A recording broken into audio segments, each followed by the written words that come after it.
क्या आप मानती हैं कि हमारे यहाँ जो महिलाएँ हैं, जी। वो बहुत ज़्यादा प्रोटीन डेफ़िशिएंट हैं?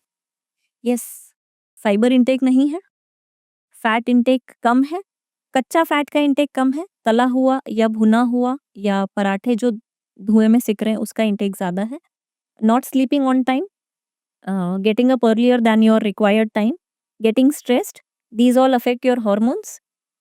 Hence आपका प्रोटीन डाइजेशन वीक होता जाता है। इसके पीछे बहुत बड़ा साइकिल है। फिर मुझे लगता है नहीं यार दाल खाने से तो मुझे गैस होती है तो मैं दाल खाना कम करते जाती हूँ। हुँ, ड्राई फ्रूट्स खाने का मन नहीं है।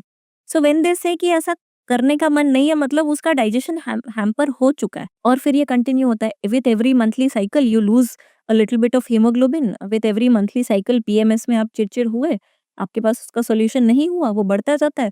आपको लगता है रोटी सब्जी अचार में ही हम सॉर्टेड हैं। आई फाइंड एवरीथिंग गुड, इसीलिए प्रोटीन इंटेक कम होता जाता है। दूसरा अगर मैं वेजिटेरियंस की बात करूँ, तो वेजिटेरियंस में क्या प्रोटीन और ज़्यादा कम रहता है?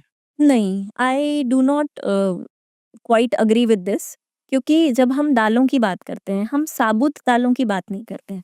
हुँ। जैसे अगर आपने वीगन की बात की, तो वीगन लोगों से आप पूछिए पी प्रोटीन जो हम गुपचुप गरम गुपचुप खाते हैं ना, उसके अंदर जो पीला मटर रहता है, that is excellent source of protein.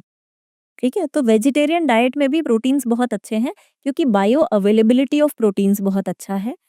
उस प्रोटीन से आपका शुगर लेवल बहुत स्पाइक नहीं होता है। पर again the cooking process has to be proper.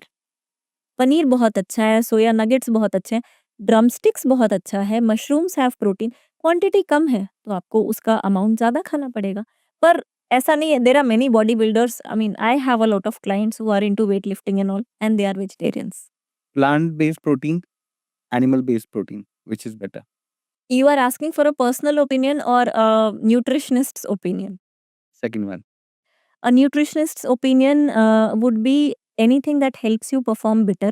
अगर आप प्लांट बेस्ड प्रोटीन्स पे थे पर आप नहीं परफॉर्म कर पा रहे हैं और अगर एनिमल बेस्ड प्रोटीन लेने से आपको फ़र्क पड़ता है, प्रॉब्लम्स नहीं होते, गो फॉर इट। और अगर आप एनिमल बेस्ड प्रोटीन्स ही ले रहे थे and you have a lot of health issues और अगर प्लांट बेस्ड को लेने से या एनिमल बेस्ड कंप्लीटली छोड़ने से you have benefits, go for that. आपका कहना है कि अगर मैं सीरियस ले रहा हूँ, तो मैं प्रोटीन डेफिशिएंट नहीं होऊँगा। नहीं, नहीं, नहीं। देन सीरियल्स नहीं, मैं आप कार्ब्स शायद कहना चाह रहे हैं, क्योंकि दालों में कार्बोहाइड्रेट्स रहते हैं इसलिए दाल बुरी है लोग बोलते हैं, ठीक है? कि दाल सिर्फ़ प्रोटीन नहीं है। पर मेरा ये क्वेश्चन हर उन लोगों से रहता है जो ये बोलते हैं सिर्फ़ प्रोटीन्स खाओ, फिर हर चीज़ के लिए सप्लीमेंट खाओ। हुँ, इसका सप्लीमेंट, उसका सप्लीमेंट, 4-5 अलग-अलग दवाइयाँ, तो भई इससे अच्छा सीधा दाल-रोटी खाओ ना। दाल ज़्यादा, रोटी कम, सैलेड ज़्यादा, रोटी कम, इस कॉम्बिनेशन में खाइए तो नुकसान नहीं होगा। और रोज़-रोज़ एक ही खाना मत खाइए, थोड़ा-सा वैरायटी ऐड कर दीजिए, दाल ही बदल दीजिए। दाल में नींबू की मात्रा बढ़ा दीजिए, वो गैस्ट्रिक इश्यू नहीं करेगा। सो कार्ब्स हर चीज़ में है, कार्ब्स आपकी रोटी में भी हैं, दाल में भी है, सैलेड में भी है। इनफैक्ट आप जितने भी नॉन वेजिटेरियन सोर्सेज़ बोलते हैं, सब में बेसिक यूनिट जो रहता है ना, कहीं न कहीं कार्ब्स रहेंगे, ज़ीरो कार्ब कोई भी चीज़ नहीं है। आप जो खा रहे हैं उसमें कार्ब्स हैं। हमको उसको फाइबर से बैलेंस करना होता है।